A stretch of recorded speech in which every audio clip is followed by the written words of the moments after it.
pas mal de choses à vous partager sur les 2 salons du début d'année qui se sont déroulés en janvier, le CES et le NRF.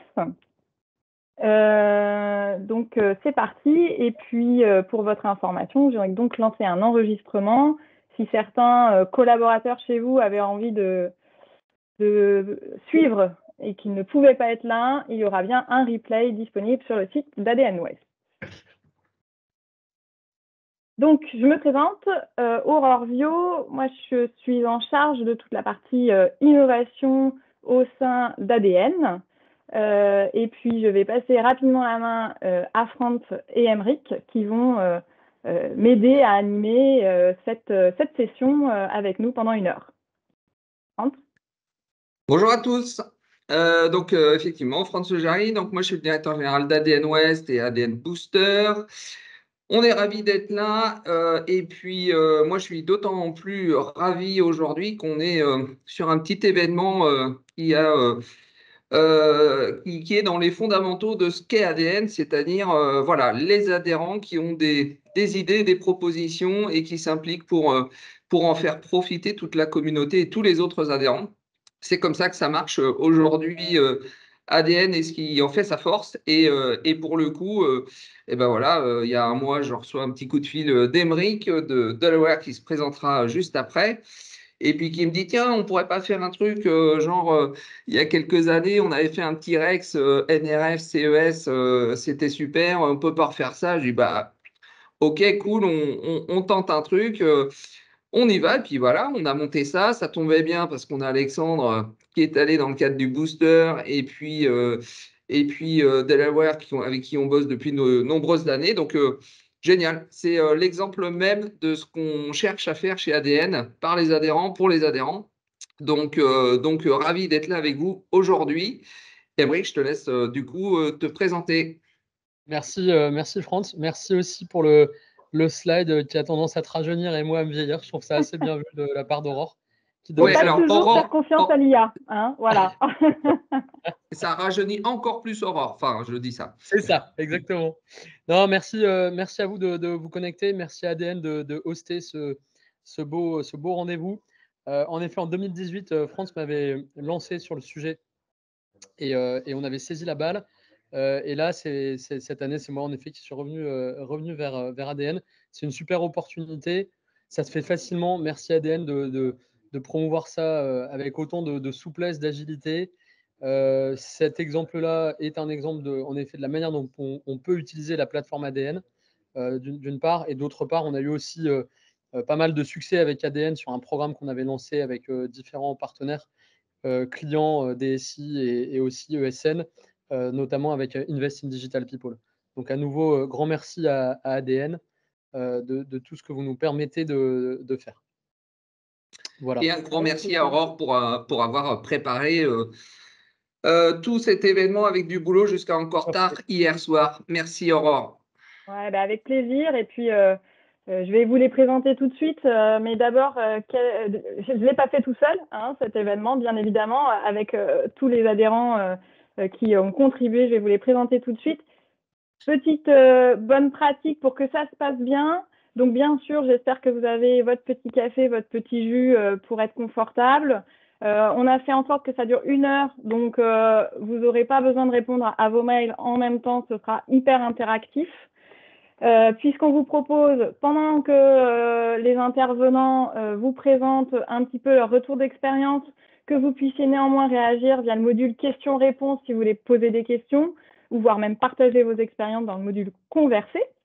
Et puis, on s'est gardé quand même du temps pour que vous puissiez aussi interagir en live, parce qu'on trouve ça toujours plus sympa en posant vos questions. Néanmoins, n'hésitez pas à lever la main, parce que si vous êtes nombreux à en avoir, eh bien, il faut qu'on puisse le faire dans l'ordre des choses. Alors, sans plus attendre, parce que peut-être que certains ne connaissent pas ADN West, comme Emeric par cœur. Franz, est-ce que tu peux nous en parler ? Oui, alors ça, c'est une petite vidéo que la com a faite où on voit effectivement plein de formats. Je viens de voir, là, on peut parler du Safari des métiers qui a lieu un peu partout dans des villes dans l'Ouest, qui promeut évidemment la filière numérique pour inciter aussi les jeunes et des reconversions. Là, on voit le fameux ADN Festival qui a été aussi un grand succès cette année. Pour info, le 20 juin prochain, ADN Festival aura lieu dans un château de la Loire au Plessis-Massé à Angers. On va attendre 600-700 personnes pour profiter tous ensemble du meilleur ADN avec toujours cette notion de sérieux sans se prendre au sérieux. Et puis là, les dernières images que vous venez de voir, c'est aussi, parce qu'il y a beaucoup de sujets qui passent, mais tout le monde ne le sait peut-être pas, mais on a déménagé par rapport aux locaux nantais. Et on est désormais à la halle 1 et 2 au niveau du quartier de la création, dans des locaux très, très, très sympas. Donc ça va être hyper important. Et effectivement, pour 2024, le festival, on en a parlé, un sujet très important pour ADN, le numérique responsable. Donc, il y aura la deuxième journée complète qui aura lieu le 28 mars. Donc, si vous avez quelques dates à retenir, 28 mars pour la journée numérique responsable, 20 juin pour ADN Festival. Et voilà. Merci France. Et puis si vous avez besoin de plein d'autres informations, vous retrouverez tout ça sur notre site internet et toute l'équipe est à dispo. Mais rentrons dans notre vif du sujet. Voilà, donc je reviens pas sur le déroulé puisqu'on en a parlé. Par contre, eh bien voilà avec qui on a bossé tard hier soir pour préparer ce petit retour d'expérience. Et sans plus attendre, Adrien, peux-tu te présenter? Qui es-tu? Rapidement, donc bonjour à toutes et à tous. Donc Adrien Lacroix, mais je suis en charge du commerce avec Emeric sur la France, l'animation des équipes commerciales pour Delaware. Donc j'ai eu la chance d'aller à la NRF pour la deuxième fois. J'avais été en 2021. Ça fait donc 6 ans que je travaille pour Delaware. Je suis référent du retail, parce que chez Delaware, ça représente 60% de notre activité en France. Donc c'est quand même quelque chose d'assez notable. On a une vraie expertise. On a fait une centaine de projets ERP sur la France et sur le retail, avec 200 consultants retail. Et c'est ce qui motive notre participation à cet événement annuel, puisque c'est le berceau des tendances, hein, le NRF à New York. Donc on y va pour rencontrer nos clients, les clients qui ont des réflexions, et puis se mettre en bon mouvement pour démarrer l'année. Voilà, tout simplement. Super, génial. Merci Adrien. Alexandre, même exercice, qui es-tu? Donc Alexandre Grière, je suis le fondateur et directeur technique de Button Up. Je suis un ancien boosté hein, pour le coup d'ADN Booster. J'ai fait le programme en début 2022. Et aujourd'hui, Button Up propose des solutions, notamment via des objets connectés en IoT pour le monde de l'industrie, pour pouvoir faciliter les remontées d'informations et optimiser les process dans les entreprises. Et du coup, suite à notre passage au booster, on a continué notre lien avec ADN, parce qu'on est devenu adhérent. Et on adore l'ambiance, en tout cas l'état d'esprit de ce réseau. Merci Alexandre. Et comme le disait France tout à l'heure, grâce au booster et à Emotique, et ça me fait la transition toute trouvée avec Fabien, tu as eu l'occasion d'aller au CES de Vegas, puisque tu as remporté le concours l'année dernière à l'ADN Festival. Donc, il s'en passe plein de choses à l'ADN Festival. Exactement. Alors, Fabien, qui es-tu? Bonjour tout le monde. Fabien Chénet, je suis directeur conseil chez Emotique. Emotique, on appartient au groupe GEMS qui est spécialiste de la data et Emotique, on est une agence d'innovation digitale. Donc on aide nos clients à faire émerger et accélérer leurs projets d'innovation. Et parmi nos activités, la petite spécificité, c'est que ça fait 10 ans qu'on va sur le CES et qu'on accompagne des groupes de clients. Cette année, c'était un peu particulier parce que pour la première fois, nos clients nous avaient missionné avec des sujets et on est parti, nous, juste une équipe réduite pour faire de la veille thématique. Voilà, mais en général, on accompagne 3-4 groupes de 10 personnes chacune. On prévoit des tours. On fait ça tous les ans. On les accompagne éventuellement sur d'autres salons. Mais voilà, donc ça nous permet aujourd'hui de partager cette petite rétrospective sur ces 10 ans d'expérience CES, les tendances de cette année. Voilà, et pour ma part, c'était la deuxième édition, donc un peu moins de recul, mais je me suis appuyé sur mes petits collègues pour vous partager tout ça. Excellent. Merci d'être avec nous pour partager ça ce matin. Alors, peut-être quand même si je pense que si nos participants sont là, c'est qu'ils en ont déjà entendu parler. Adrien, Fabien, je vous laisse représenter en quelques chiffres clés très rapidement ce que sont ces deux salons. J'y vais, vu que c'est à gauche, je me permets, je Allez. commence dans le sens de lecture. Le CES, donc le Consumer Electronics Show, c'est un grand salon à la base dédié à l'électronique. Donc, au tout début, voilà, on y voyait de l'électroménager, du frigo, etc. Et puis, chemin faisant, l'électronique a quand même embarqué une grande part d'innovation technologique. Donc, aujourd'hui, c'est un salon d'électronique et de la tech. On y voit plein d'innovations. C'est assez énorme comme salon, puisque 4 jours d'événements, plus de 4000 exposants, 130 000 participants. Voilà. Et il y a un gros rayon qui nous intéresse, nous particulièrement, c'est le rayon startup. Paradoxalement, la France est très représentée, mais on y va quand même parce que c'est le meilleur moment et le meilleur endroit pour rencontrer des gens qu'on a du mal à voir d'habitude. Donc voilà, et qui dit salon dit bah, voilà, qu'on parcourt les allées à pied. Donc ce qu'on dit à nos clients quand on les emmène, c'est surtout prenez une très bonne paire de baskets puisqu'il faut être confort. Alexandre pourra en témoigner. Petite idée, on fait aller entre 15 à 20 km par jour quand même. Donc voilà, et nous, cette année, comme on a été équipe réduite et un peu aguerrie, on a fait jusqu'à 25 km par jour. Je vous rassure, pas tout sur le salon, mais l'idée le soir, c'est quand même de pouvoir aller profiter un peu du casino à Vegas et de se balader dans cette ville un peu folle. Voilà. Excellent. Adrien? La même chose sur New York, hein, donc 40 000 visiteurs. Je ne vais pas vous lire l'ensemble des chiffres qui sont affichés là, mais il y a énormément d'enseignes prestigieuses, connues internationalement. La façon dont ça se déroule, c'est que vous avez finalement à la fois des conférences plénières avec typiquement le président de Walmart, qui est le président honorifique de la NRF. Donc la NRF, ça vient fédérer 3,8 millions d'établissements dans le retail. Et ça va leur permettre d'avoir des tribunes, de présenter leurs stratégies, leurs enjeux du moment, etc. Donc on vient prendre au cœur les tendances finalement à l'international. Ensuite, on a des conférences sur des formats un peu plus réduits avec en général des éditeurs, des clients aussi, des cabinets de conseil, etc. Donc sur des sujets beaucoup plus spécifiques, mais qui ont aussi tout leur intérêt. On peut choisir à la carte finalement ce qu'on souhaite écouter. Et enfin, on a donc plus de 1000 exposants. Et là, effectivement, ça va des grands éditeurs aux plus petits, en passant par des fabricants, mais une part belle qui est faite à la technologie aussi au bénéfice du retail. Et bien entendu, on en parlera à la fin, mais la partie start-up, il y avait Business France qui était présent avec un pool qui a groupé 42 start-up cette année. Excellent. Donc là, je crois que vous aviez envie de nous donner un petit peu à voir très rapidement les sujets clés et puis comment ça se passe factuellement sur le salon. Peut-être Fabien, si tu veux commenter. Ouais, alors sur ce salon, faut savoir que dans les faits, comment ça se passe et pourquoi la raison pour laquelle nous on accompagne des clients, c'est que ce salon il est complexe par sa taille, il est complexe par le nombre de technologies. Donc c'est vraiment un salon des technologies, c'est-à-dire que vous n'avez pas d'entrée métier ou sectorielle. Sur une entrée telle que la 5G, vous allez croiser aussi bien des entreprises qui vont faire du produit très orienté marketing que des produits très techniques pour de la supply chain ou autre. Donc tout ça est mélangé et en plus et surtout sur le volet startup, comme ce sont les propres entreprises qui se référencent sous des technologies, chacun y va un peu de son voilà. Ils n'hésitent pas à mettre du multitag. Des fois c'est pas tout à fait parfait, donc il y a vraiment besoin d'avoir une expérience et de préparer sa visite. Comment s'est structuré le CES? On est sur 3 grands lieux. Il y a évidemment il y a voilà, le LVCC, donc la partie Tech East, où on retrouve plutôt les grands groupes, notamment des grands constructeurs, et il y a une grosse partie aujourd'hui dédiée à l'automobile.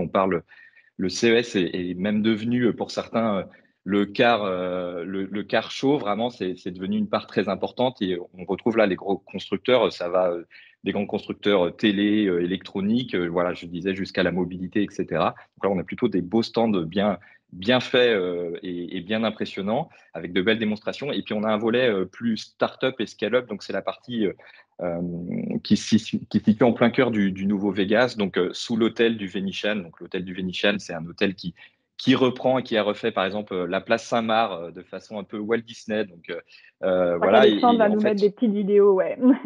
C'est ça. Alexandre va vous montrer un peu ce que ça donne. Et en fait, en dessous le casino, il y a un grand parc expo avec 2 étages.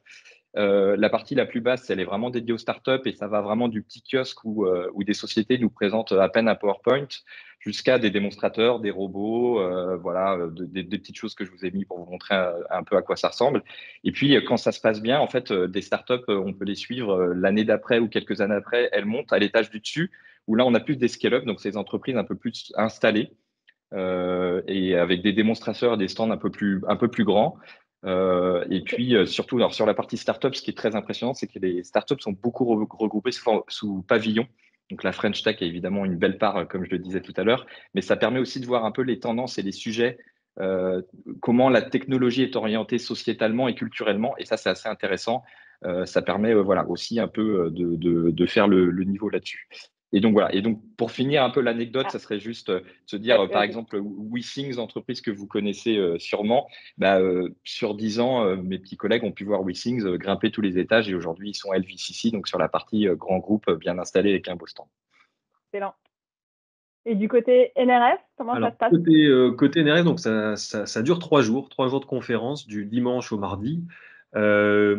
Ce qu'il faut juste retenir aussi, c'est qu'il est important de se réserver un temps pour les store tours parce que les tendances, elles sont en effet au cœur du salon, mais par chance, ça se déroule à New York, donc il y a quand même beaucoup de choses aussi à aller voir à l'extérieur et il y a un certain nombre de noms d'enseignes qui tournent très rapidement lorsqu'on arrive au NRF et vous le verrez par la suite, il y a quelques enseignes qui valent le détour. Excellent. Et pareil, un gros centre des congrès, je ne sais pas si on peut l'appeler comme ça. Le Javits Center qui jouxte l'Hudson River, donc sur l'ouest de Manhattan, et qui est vraiment monumental. Sur la perception générale de l'édition 2024, il y avait une très très forte affluence. Alors bon, c'est sûr, moi j'y suis allé au moment où le Covid était encore présent, donc c'était SAP, Salesforce venait de décommander. Il fallait un test négatif pour y aller et puis pour revenir. Donc je pense que beaucoup n'ont pas voulu prendre le risque. J'étais un petit peu une tête brûlée à l'époque. Donc là, ça y est, on a un retour à la normale, très forte affluence, beaucoup de Brésiliens aussi, c'était étonnant. Un focus sur l'efficacité, l'efficience pour améliorer l'exécution, beaucoup d'IA à tous les étages, donc ça nous rassure, on fait bonne route quand on pense se positionner sur ces sujets-là en tant qu'intégrateur d'IA au sens large. Je rajoute juste 2-3 petits éléments qui ont leur sens. L'expérientiel en magasin, c'était vraiment je dirais, ce qui est ressorti cette année. Il y a quelques temps, on se disait le magasin sera-t-il mort demain avec l'avènement du digital? On a la réponse aujourd'hui, la réponse est non. Et bien au contraire, on cherche à faire revenir le client en magasin, lui offrir une expérience tout à fait unique. Travailler sur la donnée, sur les data, sur l'intelligence artificielle, sur le retail média beaucoup aussi. Et tout ce qui a trait à la sustainability avec des modèles plus durables, une offre plus locale, des choses qui sont vraiment ressorties cette année. Oui, puisqu'on se disait en préparant un retail qui se porte bien, ce qui n'est pas forcément les échos qu'on entend plutôt régulièrement, en tout cas en France, sur l'année qui vient de s'écouler, quoi. Il y avait tout à fait ça. Il y avait le contexte anxiogène qui était partagé, les intérêts élevés, les guerres, etc., et l'inflation qui donnait pas forcément de bons signaux à l'économie en général. Mais pour l'économie américaine en particulier, sur le retail, ça se passait pas si mal. Alors que c'est vrai sur la France, alors on parle de la seconde main, etc., sur la sustainability, ce sont plutôt des choses qui sont subies, mais tout le monde s'y met malgré tout, hein, pour tirer une part du gâteau, faire revenir les clients en boutique, etc., c'est important. Ceci dit, c'est vrai qu'on avait une différence de perception quand on nous disait que tout se passait bien, c'était un petit peu surprenant. Bon, et puis Alexandre, on en retient quoi du CES quand on est une start-up qui y va pour la première fois? C'est impressionnant. Tout à l'heure, Fabien disait que c'était grand. La surface d'exposition cette année était de 230 000 m², c'est-à-dire que plus de 15% plus grand que l'année dernière. Et à titre de comparaison, 230 000 m², ça fait 32 terrains de foot, où ça fait quasiment 4 fois, un peu plus de 4 fois Vivatech, par exemple, à Paris, pour ceux qui ont peut-être déjà vécu l'expérience. Et de façon un peu plus locale, hein, je me suis aussi amusé à comparer avec Exponent, qui est le parc d'exposition autour de Nantes. Ça fait 6 fois tous les bâtiments d'Exponent en surface utilisée. Donc, on s'y perd assez facilement. Et comme vous voyez sur les quelques images, c'est vraiment la ville de la démesure. Là, on avait un building sur lequel, à l'intérieur, il y a un grand 8. Voilà, il y a des choses qu'on ne voit qu'à Vegas.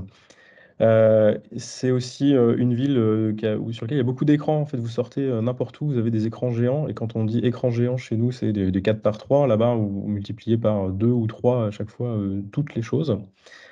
Ce qui était assez intéressant, c'est que donc là, effectivement, cette année, il y a 140 000 visiteurs, hein, donc on peut assez facilement s'y perdre. En revanche, en tant que première visite, moi, ça m'a permis déjà de savoir quelles étaient les erreurs à ne pas commettre sur de la présentation de stands, quels sont les stands qui, moi, ont pu me marquer ou m'impressionner, où je me dis, tiens, là, c'est intéressant, ça me donne envie de m'arrêter ou pas. Après, c'est des choses qu'on peut aussi certainement faire en France, hein, mais là, ce qui était intéressant, c'est comme on a un grand regroupement autour de la technologie, on a la possibilité, voilà, de voir des choses que l'on ne voit pas forcément en France. En retour d'expérience aussi, les coûts, j'ai pu échanger avec différentes startups sur combien ça peut coûter d'exposer là-bas. Donc après aide de Business France ou en tout cas parfois aide de région, on est entre 10 et 15 000 euros pour un stand, on va dire, en partie subventionné. Donc c'est des coûts en reste à charge. Ça veut aussi dire que pour les années à venir, nous, ça nous donne une Des jeunes et des reconversions, là on voit assister, en tout cas exposer sur ce type de salon, notamment sur le CES. Ouais, super intéressant. Ça m'a aussi permis de rencontrer des fournisseurs. On parlait de connectivité 5G tout à l'heure. Donc, nos boîtiers utilisent LTE-M. Et pour le coup, voilà, je suis allé voir et on avait un fournisseur qui était là-bas. Donc, quand on est client, on est super bien accueilli par les Américains de toute façon. Alors, on l'est aussi quand on n'est pas client, mais quand on est client, on l'est encore plus. Voilà, on devient le buddy, on devient le copain. Et puis, mais en tout cas, c'est très impressionnant à tel point que là, ce que vous voyez sur les images, c'est le Loop. Donc en fait, sous tout le parc, vous avez comme une station de métro, mais qu'ils ont remplacé les métros par des Tesla. Voilà. Donc c'est le pays de la démesure et pour le coup, le salon reflète bien aussi cette démesure sur le nombre de technologies présentées et on va dire la pointe de technologie. qui a été aussi un grand succès cette année. Génial. Et ben, ça me fait une transition toute trouvée, Alexandre, c'est super parce que ce qui nous intéresse aussi à travers vos retours d'expérience, c'est de connaître un petit peu ce que vous en retenez des tendances fortes pour 2024 et à venir. Alors, Adrien, du côté NRF, toi, qu'est-ce qui t'a marqué justement? Alors, côté NRF, et ça, c'est encore une fois rassurant, parce que ce sont des choses qu'on travaille énormément à travers notre club de co-innovation qui s'appelle le Delvin. J'imagine qu'Emeric vous en a déjà parlé avec nos clients. On les aide sur différents projets internes, mettre en place des innovations. Et la computer vision, c'est un axe très fort. On l'a vu ici avec des exemples type analyse comportementale, aide pour identifier des produits avant de les peser, par exemple. La computer vision pour les check-out autonomes aussi. Ça fait le lien avec deux éléments assez forts aussi qui étaient marqués cette année. La partie fraude, on a entendu parler de retail crime. Visiblement, même quand on se promène dans New York, c'est quelque chose qui est très frappant. C'est-à-dire que d'un côté, certains magasins offrent une expérience assez incroyable. On se demande si on est dans des musées, il y a de l'émotion. Et d'un autre, parfois, on n'a pas accès aux produits parce qu'on sent qu'il y a du vol. Hein, donc, c'est assez marqué. D'autre part, donc on aboutit à des taux de démarque apparemment de jusqu'à 20-25%, ce qui est monumental. Et d'autre part, la GenAI qui était aussi très fortement énoncée cette année, ça fait le lien avec la computer vision parce que finalement la computer vision c'est du machine learning et c'est un peu la base de cette évolution vers les agents conversationnels. Les agents conversationnels vont permettre demain d'augmenter les vendeurs, ce qu'on appelle les store associates. Ils vont permettre de personnaliser les offres. Et là, on voit toute la puissance finalement de la chose. C'est-à-dire que si demain vous arrivez en magasin, quel qu'il soit, et qu'on a la capacité de vous reconnaître, de reconnaître votre historique d'achat et d'avoir la capacité de coupler votre historique en vous connaissant à toute la complexité des offres qu'on peut proposer en face, quelque part, c'est même le meilleur des vendeurs n'aura pas cette capacité-là. Donc, on va vraiment là-dessus avec une capacité à être autonome, à discuter. Donc, c'est vraiment ça, les grandes tendances et également les impacts sur le recrutement, puisque l'IA générative va avoir des impacts très forts sur la création, mais aussi sur les vendeurs, etc. Et un autre impact potentiellement, c'est la robotique. La robotique, alors on y est déjà, on avait vu il y a quelques années une licorne là, qui est basée ici dans le Nord qui s'appelle Exotech, et on en a vu encore énormément fabricants de robots sur des racks pour aider en entrepôt la partie logistique. On a vu aussi des humanoïdes, et c'est pas de la science-fiction, ça fonctionne, hein, capables de les déplacer, charger, décharger des colis. Donc c'est c'est un peu curieux, mais ça fonctionne. Et alors ça, écoute, Alors, c'était le truc il y a 1 ou 2 ans, je crois. Et là, tu nous dis, c'est la fin. On nous avait promis qu'on allait tous vivre avec des casques et puis faire nos achats dans des jumeaux numériques de nos meilleures boutiques préférées. Bon, preuve en est, on n'y est pas forcément. Je pense que toute la partie gaming est probablement très intéressante, peut-être pour le social. Donc Meta était le seul, hein, à avoir ce type de casque à réalité virtuelle sur le salon. Euh, ce qu'on peut se dire, c'est qu'en effet, ça n'a pas décollé. On voit que le métaverse, finalement, ça n'a pas décollé du tout. La partie NFT aussi qui a beaucoup perdu de vitesse. Donc, bon, réalité virtuelle, métaverse, NFT, on peut dire que ça, c'était le flop de cette année, ou du moins ce qui est plus à l'ordre du jour. Ok, super intéressant. Et du côté CES, Fabien? Ouais, et juste avant on pourra peut-être creuser dans les questions-réponses, mais juste pour rebondir, c'est très intéressant parce qu'on a la tendance inverse sur le dernier sujet du métaverse, nous, côté CES.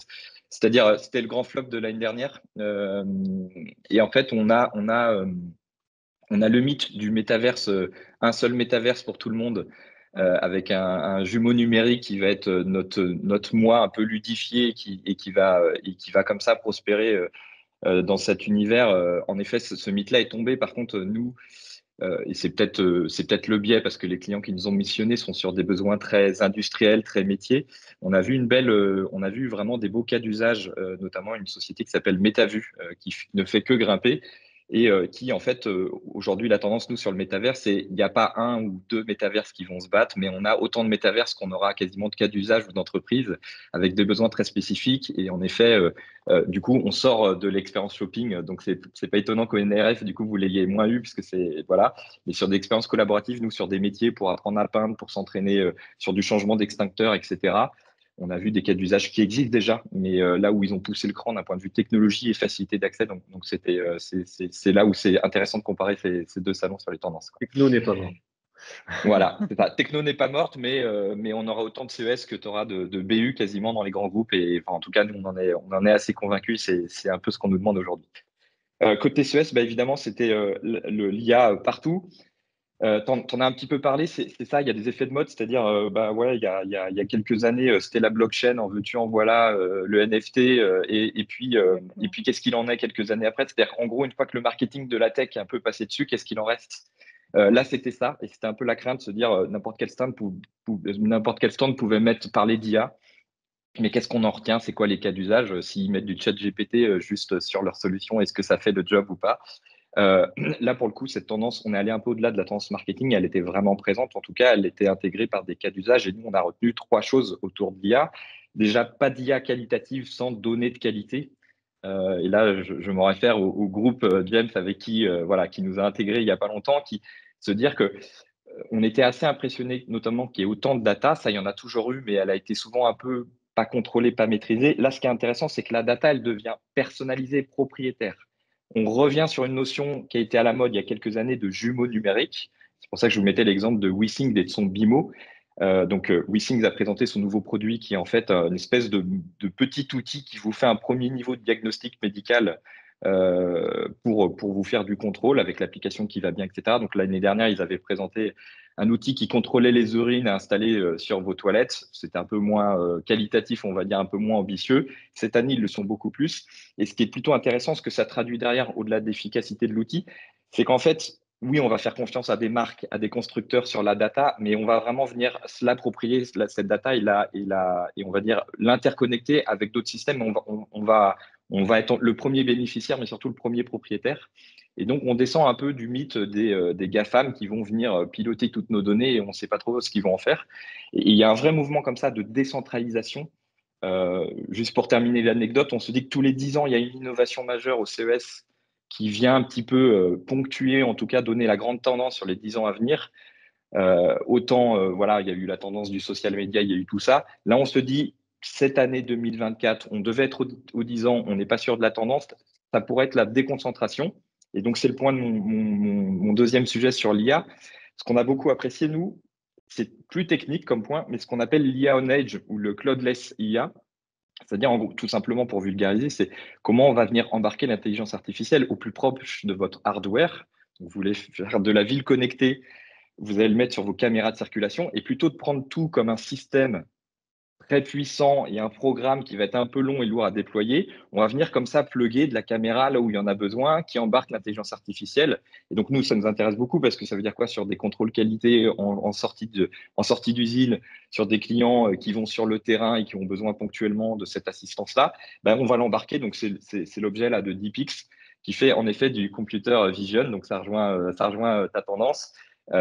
Qui va faire de l'analyse d'images, mais on l'a vu aussi sur des caméras de ville, et de se dire que voilà, arrêtez de faire des programmes embarqués avec des millions d'argent, venez embarquer, et ces cartes mères et ces constructeurs-là électroniques, ils sont capables de l'embarquer. Donc finalement, on revient un peu à une notion de hardware qui est intéressante. Et le dernier point, bien sûr, les IA génératives. Alors, en veux-tu, en voilà, pour l'instant, des cas d'usage, on n'a pas été tellement convaincus, à part quelques pépites. Et là, Cocorico, la solution qui nous a bien plu, c'est Imki. Imki, c'est une société qui a deux beaux cas d'usage, notamment un dans le culturel à Orange en France, où ils ont fait toute la scénographie avec de l'IA générative qui permet d'assister et de personnaliser la visite. Cette année, ils sont partis plus dans le business, puisque ce qu'ils présentaient, c'est en fait une association avec The Couples. Pour expliquer tout simplement, ils n'ont pas utilisé l'IA générative en disant on va venir crawler tout le web et puis on va en sortir du contenu qui nous correspond. Ils ont tout simplement sourcé, ils ont dit bah voilà, nous on a des book design, des books de stylistes sur toutes nos collections depuis les dernières années.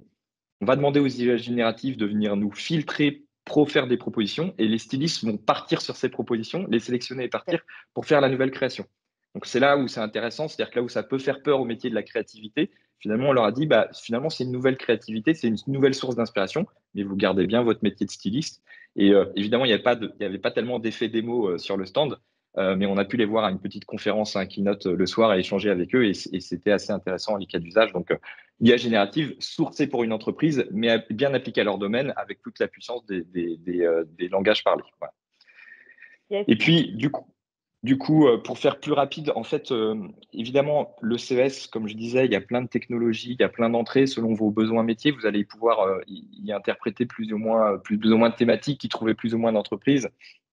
Si je devais résumer là vraiment la deuxième grosse tendance, et elle s'est fait attendre, c'est le petit jeu d'ailleurs qu'on a entre consultants, c'est de renommer tous les ans le CES. Et donc cette année, si on devait le renommer, donc on passait de Consumer Electronic Show à Consumer Electric and Efficiency Show. C'est-à-dire que vraiment la grande tendance cette année, on a eu un nombre de panneaux solaires incroyable, de batteries pour les maisons incroyables, portables, grosses, petites, du robot qui se déplace pour aller capter de l'énergie solaire. Associé à ça, un système à la thématique de la sustainability. Donc, on a vraiment vu des grands groupes et des petites startups se positionner. Ce sujet-là, l'année dernière, c'était un peu un flop. Il était annoncé, il se faisait un peu attendre. Cette année, on a eu des stands. On a eu Panasonic qui consacre plus de la moitié son stand, et ça en fait des mètres carrés, à comment je recycle et je trie mes cartes électroniques, comment je biosource mes nouveaux composants, notamment les caoutchoucs pour mes produits, etc. Comment je manufacture et je maîtrise mieux mon énergie en la produisant localement.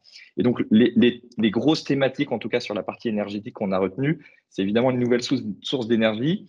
Hyundai qui a proposé de l'hydrogène. Donc, on ne connaît pas encore l'avenir de cette société. Ce qui est plutôt intéressant avec Hyundai, c'est justement de se dire on va la produire au plus près et pas la trimballer à travers tout le monde. Donc, ils ont proposé un projet où il y a des petites usines flottantes qui viennent produire de l'hydrogène à partir des plastiques flottants, et ils produisent en local comme ça. Donc pareil, on déconcentre au lieu de faire des gros réseaux et des grosses entreprises pour aller produire de l'hydrogène. On va chercher la source où elle est, on produit à plus petite échelle et on consomme si on peut sur place. Le solaire, j'en ai parlé, en veux-tu, en voilà, il y en a eu. Et puis ce qui était intéressant, et c'est là où l'IA peut joindre ce sujet-là, et on voit vraiment les constructeurs qui se positionnent dessus. Les petits, c'est plus anecdotique parce qu'ils viennent rajouter des produits et des solutions au cours du parcours, mais les grands, ils peuvent prendre le parcours consommateur dans son intégralité. On a vu beaucoup de constructeurs de batteries, mais LG s'est aussi positionné là-dessus. On vous explique que du panneau solaire, vous allez venir chauffer votre eau pour stocker de façon intelligente. C'est-à-dire qu'une énergie, elle ne se stocke pas forcément. Et on est désormais stocké sous d'autres formes et la restituer. Et là aussi, on est sur le principe de décentralisation des réseaux d'énergie, puisque vous allez produire votre énergie en local dans votre maison, mais vous allez aussi la stocker en local et la consommer au bon moment grâce à de l'intelligence artificielle. Donc là, pour l'anecdote, c'est une société française qui propose, il y a quelques années, ils faisaient des radiateurs pour les particuliers où en fait les radiateurs sont chauffés avec du serveur. Donc ils proposent deux offres, une offre cloud d'hébergement et une offre de chauffage. Donc ils ont une double offre. Vous pouvez prendre les deux, vous pouvez prendre ou l'un ou l'autre. Là, cette année, ils sont partis plutôt sur un dispositif, on va dire, un peu plus industriel. Ils proposent de chauffer les réseaux d'eau pour des copropriétés ou notamment des piscines municipales avec de l'hébergement cloud. Donc, on est vraiment sur cette orientation du bon usage. Voilà.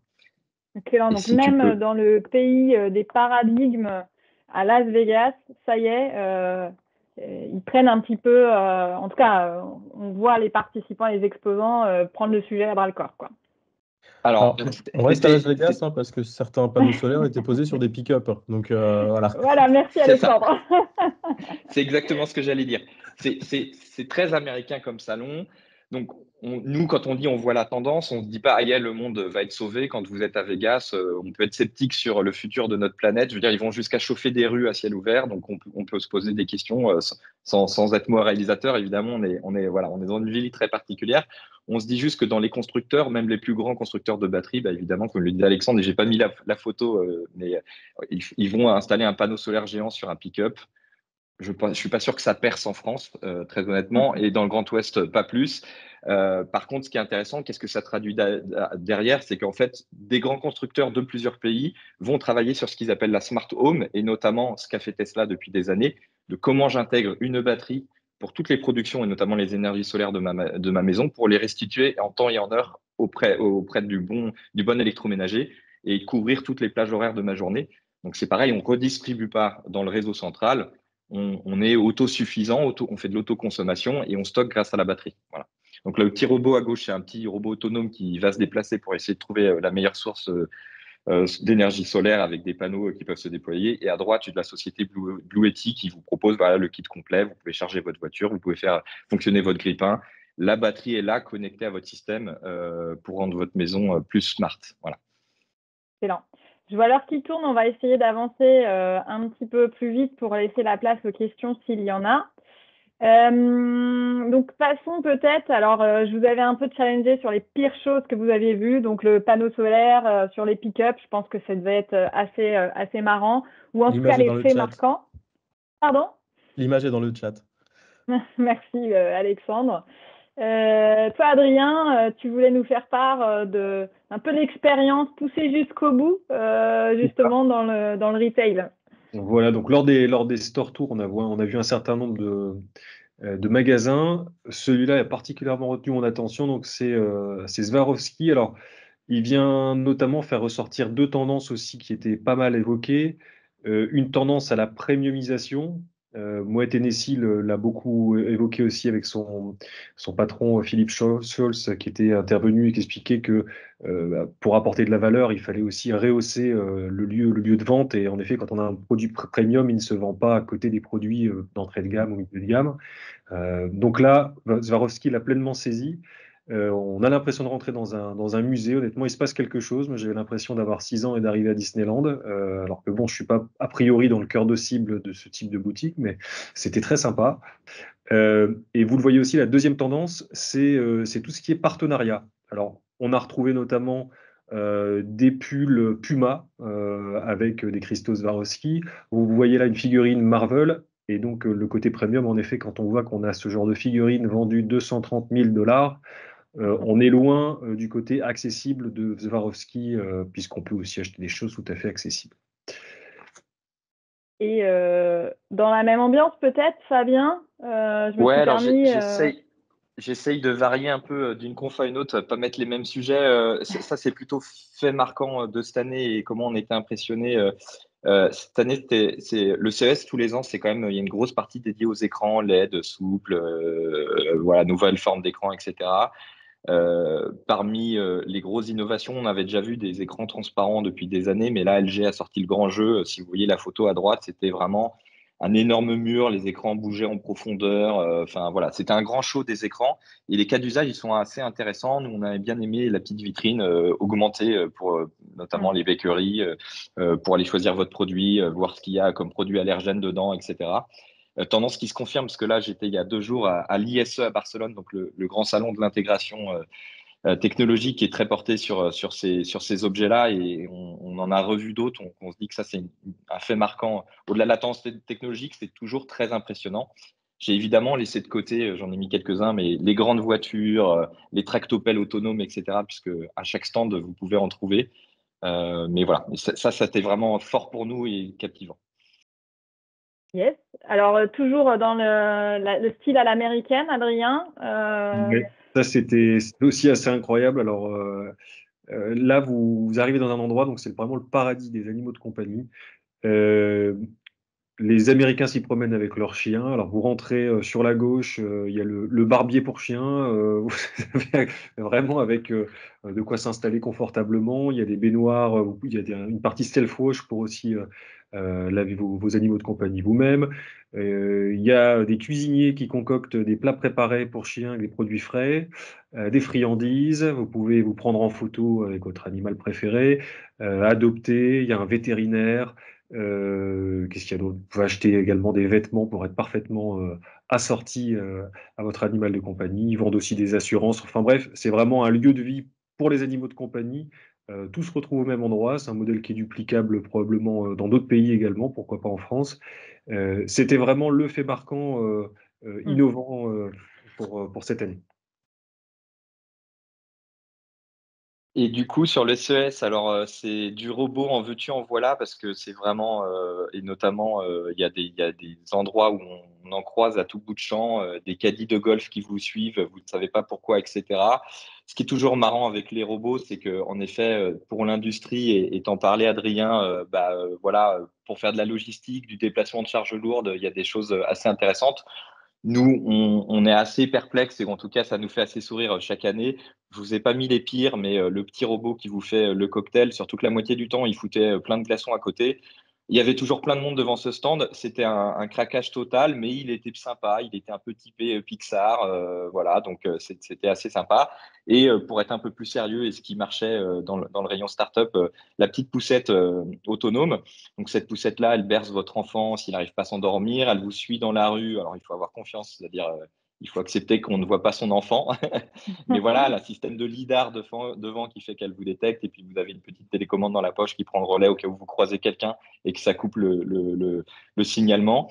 Voilà, donc on en a eu de toutes formes, voilà, etc. Mais c'est toujours impressionnant. Et c'est ce que je disais, notamment nous, ce qui nous a marqué, c'est que la tendance elle est toujours plus forte.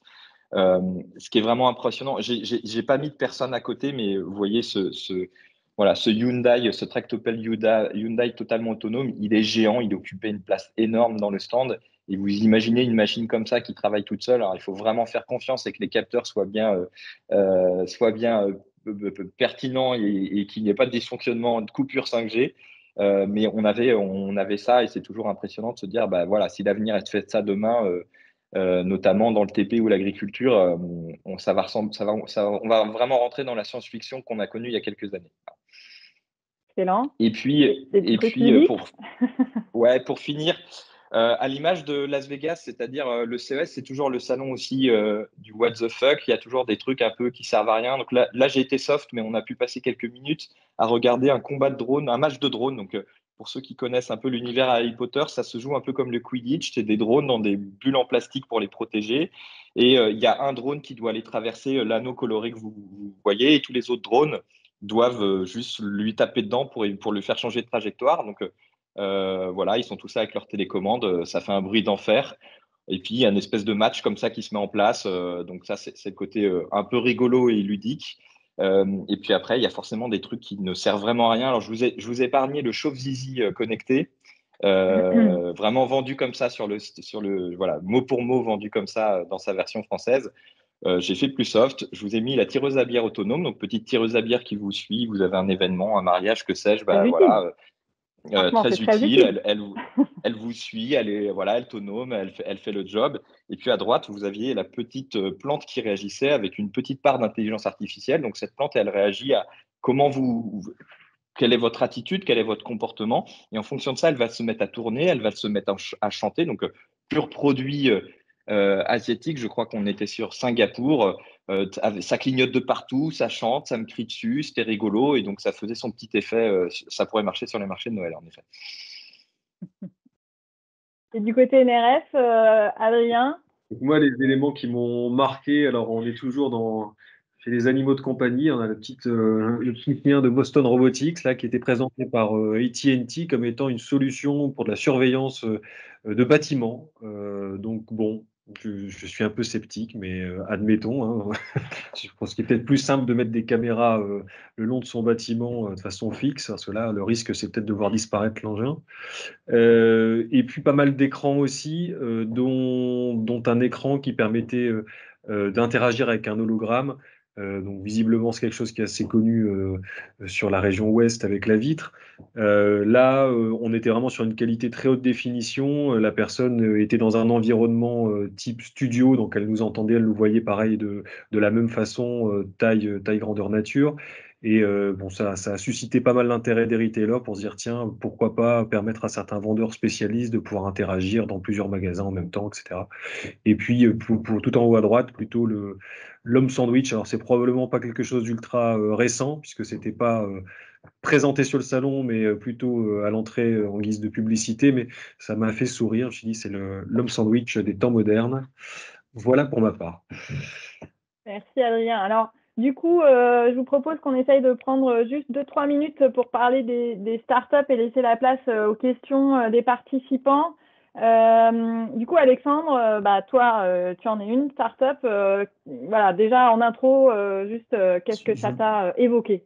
Moi, je voulais juste revenir sur le nombre impressionnant de startups françaises qui étaient présentes. Donc là, vous voyez le plan de Reca Park à gauche. J'ai mis en orange, on va dire, tous les stands startups et en bleu avec le petit drapeau, la part représentée par les startups françaises. Donc il y a le plus grand stand, c'est celui de Business France, hein, qui a du coup chapeauté, on va dire, la venue d'une centaine de startups. Et le plus petit stand sur la droite, c'est celui de la région Auvergne-Rhône-Alpes qui avait embarqué une cinquantaine de startups. Alors, en plus de ça, vous avez certainement des startups disséminées. Alors, je ne me suis pas amusé à toutes les noter, mais je sais que Sparkline, par exemple, était présent et n'apparaît pas là sur la carte. Ce qui fait que quand on regarde le listing wall que l'on a directement sur l'entrée de Reca Park, en fait, on s'arrête sur un grand nombre de startups françaises, c'est la photo de droite, avec un listing qui est assez impressionnant. Alors, j'ai pas pris tout le listing en photo, parce qu'il y a encore la région Auvergne-Rhône-Alpes qui est un peu plus loin. Mais clairement, c'est assez impressionnant et on peut, pour le coup, se balader dans les allées et entendre du français régulièrement. Donc c'est ça aussi qui m'a marqué sur cette partie Eureka Park. Excellent. Et du coup, peut-être un mot pour chaque startup que vous aviez repéré, Fabien et puis Adrien. Ouais, je vais faire rapide, mais en gros, la question qui nous était posée, c'est de quoi on peut s'enorgueillir un peu en tant que Français. Alors, il y a pas mal de... déjà, il y a le volume, en effet, comme le disait Alexandre, et je vais pas te paraphraser, mais nous, on a trouvé, là, j'en ai sélectionné que 2 thématiques, il y en a bien 3, 4. On a trouvé que dans le domaine de la santé ou de l'accessibilité, alors, est-ce que ça en dit long de nous, j'espère, mais on a trouvé trois belles entreprises. Eclipia, évidemment, quand on est incubé par le CEA, on fait forcément des belles choses, parce que souvent, c'est de la start-up un peu pointue. Ils font de la mesure en fait de glycémie pour les diabètes de type 2. Donc l'ambition demain, c'est d'aller sur du diabète de type 1 pour plus pousser. Et eux, là pour l'instant, ce que vous voyez, c'est une montre, mais leur idée, c'est d'être intégré plutôt sur de la smartwatch, donc d'être vraiment un composant laser avec cette précision que personne d'autre n'a aujourd'hui. Et pour la petite histoire et la belle anecdote, la fondatrice de cette boîte-là était sur son stand. Le CEO de Microsoft, le CEO pardon, de Microsoft est passé, a dit j'adore votre truc, on pose un point la semaine prochaine et je vous embarque à plusieurs millions. Voilà. Et c'est aussi ça. Alors c'est évidemment une anecdote, mais c'est aussi ça, le CES, c'est des rencontres un peu incroyables où on vient un peu casser les niveaux hiérarchiques et il y a des gens qui se baladent comme ça de façon inconnue. Lily, c'est une startup qu'on suit depuis longtemps, qui travaille vraiment sur la dyslexie. Et là, la dernière innovation qu'ils ont fait, c'est que ils avaient travaillé sur une lampe qui aidait des personnes atteintes de dyslexie des personnes dyslexiques, pardon, à vraiment mieux lire les caractères. Et là, ils ont décliné leurs produits ou en tout cas leur technologie sur un écran. Donc, ils achètent de l'écran et puis ils viennent le customiser. Et c'est vraiment fort parce que voilà, on a vraiment des témoignages forts sur les différentes formes de dyslexie qu'on peut rencontrer. Ils répondent à beaucoup de cas d'usage et c'est très apprécié parce que je pense que ça fait partie aussi des problèmes d'accessibilité qu'on a du mal puisque moins visibles, qu'on a du mal à intégrer. Voilà. Et le dernier, je passerai très vite, mais comment faire de l'IA pour les malentendants? On a vu des trucs, nous, on voit des malentendants et on nous propose des lunettes. Donc, des fois, c'est ça aussi le CES, on a du mal à comprendre. Puis quand on creuse, on comprend que voilà. Eux, c'est assez intéressant. L'idée, c'est de se dire que comment on va mettre l'IA au service de ces malentendants. Je vous laisserai aller voir le site où je vous laisserai en découvrir plus. Et dans la deuxième tendance, donc je reviens sur l'IA générative. Imki, j'en ai parlé, donc je passe. On a eu la chance avec Alexandre de faire une autre conf et de dialoguer avec la fondatrice de Devana. Devana, ce qui nous a beaucoup plu, c'est un agrégateur de LLM. Donc, en fait, tout simplement, vous venez indiquer vos sources, vous venez plugger les IA génératives et vous venez en tirer le meilleur. Et c'est vraiment intelligent parce que cette petite couche qui nous manque aujourd'hui, c'est de se dire, je ne fais pas faire le choix d'une solution d'IA générative. Ça, c'est le premier point. Et le deuxième point, c'est bien moi qui vais indiquer quelles sont mes sources documentaires et comment vous allez le faire. Donc, je vous encourage à aller les voir. Et le petit plus, c'est qu'ils ont vraiment travaillé sur une interface no-code pour le rendre accessible. Donc, on n'a pas de honte côté français sur cette vague d'IA générative qui est arrivée, qu'on sait maîtriser et sur laquelle on sort de beaux produits. Super, merci Fabien. De ton côté, Adrien? Donc très rapidement, trois startups. Juste un petit mot sur celle-ci qui m'a vraiment interpellé. Je trouve que ça témoigne bien du fait qu'il faut pas forcément avoir des idées ultra complexes, mais quand c'est pertinent, ça décolle. Là, le fondement de leur réflexion, c'était un jour en écoutant un podcast sur le petit ballon, Émilie, la fondatrice, s'est dit tiens, j'ai écouté le sommelier présenter les vins, etc. Ça m'a donné vraiment envie d'acheter du coup une bouteille de vin au petit ballon. Et quand elle est arrivée sur le site web, elle s'est dit mince, c'est plat, il n'y a pas de relief, j'ai du texte, ça me donne pas envie. Et elle s'est dit mais en fait, ce qu'il faudrait, c'est que si sur les sites web finalement des différentes marques, j'avais la capacité d'avoir le grand expert qui m'explique pourquoi c'est formidable ce produit, et en un clic pouvoir lancer le pitch, ben, ce serait quand même vachement bien. Et donc c'est ça qu'ils ont lancé tout simplement. Ils accompagnent les marques pour faire cet enregistrement et puis pour mettre à disposition leurs solutions qui s'imbriquent très facilement sur les sites web. Okay. La seconde, c'est Vertigo, c'est une plateforme d'IA qui permet d'aider la supply principalement. Et puis, il me semble qu'il y a encore un petit dernier, voilà. Cast, qui est globalement le télé-shopping des marques qui diffusent différents produits sur différents canaux, sur les réseaux sociaux principalement. Excellent. Et bien voilà, alors j'étais censée vous laisser un peu plus de temps pour poser vos questions, mais c'est comme d'habitude, on a envie de parler, on dit plein de choses et j'espère que ça vous a plu et que ça vous a intéressé, mais peut-être qu'il y en a parmi vous qui aimeraient réagir ou poser des questions. Je n'ai pas vu de lever de main, j'ai confié à mes collègues de regarder la conversation, mais sinon, Marc Cousin, je t'invite à ouvrir ton micro et ta caméra pour poser ta question. C'est gentil, Aurore, je n'ai pas posé de question. Enfin, si, ma question, c'est est-ce que ADN est prêt à investir dans la tireuse à bière autonome? Je pense que ce serait une bonne idée pour tous les adhérents. Je plus sois. Mais non, je n'avais pas de question, je disais bravo, merci beaucoup. Je ne demanderai pas à ceux qui sont passés au CES de parler du off, parce que c'est sympa aussi, mais voilà. Et en tout cas, merci pour ce retour, c'était vraiment top. Bon, désolé, je croyais que tu levais la main pour poser une question. Alors, vas-y, France, je t'en prie. Alexandre, à un moment, et puis Fabien aussi, enfin, tout le monde là sur. Vous avez expliqué, pour moi aussi, y être allé plusieurs fois au CES, il y a le Rega Park où il y a les jeunes startups, on va dire, ça passe au CES à l'étage une fois que c'est un peu mature, et puis ça finit au LVCC une fois que c'est des belles boîtes. Et à chaque fois, moi aussi, j'ai porté ce genre de discours il y a quelques années. Ma question étant, est-ce que le discours a changé? C'est-à-dire qu'il y a plein de Français, il y a plein de startups qui sont à Eureka Park. Génial. Mais est-ce qu'il y en a toujours aussi peu à l'étage du dessus et encore moins au LVCC. Parce que la vraie vie, jusque-là, et je ne sais pas si ça a changé, enfin j'ai bien mon idée, c'est qu'on innove toujours beaucoup, c'est super, mais quand il s'agit de pérenniser et d'en faire du business pour monter à l'étage et finir au LVCC, eh ben, je crois qu'on est moins bon. Est-ce que c'est toujours le cas? En tout cas, moi, c'est mon Des... ressenti. C'était ma Vas-y. première visite, mais moi, c'est mon ressenti. C'est-à-dire qu'après, on a des. Encore plus quoi que sur. Oui, LVCC surtout. On a des grandes marques internationales, en fait. Donc, alors, il y a certainement derrière une partie des équipes qui peuvent être françaises.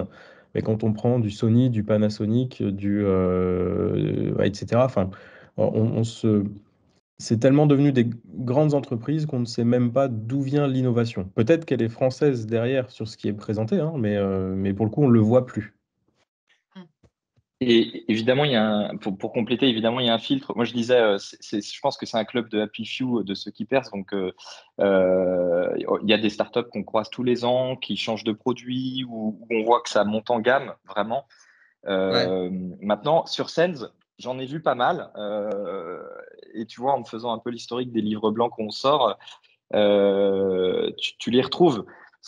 Quelque part, j'ai pas envie d'utiliser le mot stagne, mais si tu restes chez Sens ou si tu restes chez Eureka, mais que tu arrives à trouver ton marché, tu vois, LVCC, c'est le Graal, mais au prix de la place, si t'es pas Sony, LG, enfin voilà, ou Caterpillar, c'est compliqué.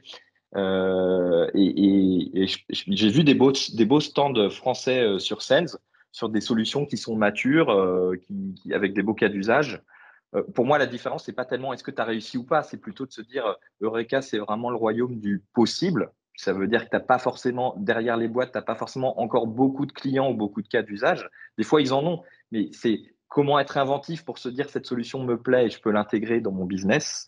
Là où Sens, tu as du produit et tu l'achètes un peu plus sur l'étagère. Voilà. Donc, mais Ouais. évidemment, percer, c'est l'idéal. Tard hier soir.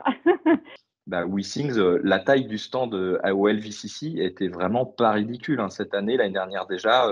Donc c'est quand même. Voilà. Je suis pas très chauvin comme garçon, mais c'est quand même une belle preuve de réussite. Oui, puis on a vu des histoires. Il y a Klaxoon qui a plusieurs années, Pour préparer puis qui est monté au Sens après, quoi. Donc, ouais, Mm. on a aussi des belles histoires. Merci pour la question, Monsieur Jarry. You're welcome. Y a-t-il d'autres questions dans l'Assemblée? Parce que s'il n'y en a pas, et si personne ne réagit, merci David pour ton retour. Je vais vous proposer de conclure au moins dans les temps, puisqu'il est 12h31, en faisant quand même ma petite page de pub, parce que en espérant que ces retours d'expérience vous aient plu, vous aient nourri, et puis je pense que si vous avez envie de reprendre contact avec nos intervenants, ils seront ravis de répondre à vos questions si vous n'osez pas les poser en live. Et puis, eh ben, si ça vous plaît d'avoir des retours d'expérience, ça vous plairait peut-être d'aller directement sur des prochains salons. C'est ce que propose ADN, votre association préférée. Et donc, dans les dates à venir très prochainement, il y a le West Data Festival. Alors certes, on n'est pas sur le territoire américain, mais on a quand même des très beaux salons aussi sur le Grand Ouest. Si vous voulez continuer à parler de data IA, ce sera le 13 mars prochain. Et puis, même si le métaverse se transforme et tout ce qui est AR, VR va être utilisé de manière différente que ce qu'avait prévu peut-être Meta, il y a un salon qui fait référence dans le monde et qui est, là on fait un peu de chauvinisme, Fabien, chez nous, c'est le Laval Virtual. Et donc, pareil, on vous propose de vous emmener en délègue le 10 avril prochain. Donc, n'hésitez pas, ce sera avec grand plaisir. Et puis, si vous voulez aussi rencontrer des startups du territoire, eh ben, vous êtes tous conviés à une soirée qu'on appelle la Booster Network, qui est l'occasion de rencontrer des startups qui sont accompagnées par notre réseau sur le territoire du Grand Ouest, Bretagne, Pays de Loire, le 9 avril prochain. Voilà, j'espère que ça vous a plu. En tout cas, nous, on était très contents de monter cet événement. Et puis, on le refera, je pense, parce que c'était un plaisir, en tout cas, de travailler avec les 3 intervenants aujourd'hui. Et puis, encore merci, Aymeric, de nous avoir bousculé dans notre agenda. Allez, merci Avec à vous plaisir, trois. merci à tous. Pour l'invitation. Vous avez Merci à été tous. très bons. Maintenant, ce sera tous les ans. Voilà. Voilà, mais on s'en parle au mois d'octobre. Hein. Ouais, avec grand plaisir. C'était super, merci à beaucoup. tous. Bonne fin de semaine. Merci. Bon Au revoir. appétit à tous, Bon bon appétit. appétit. Ciao.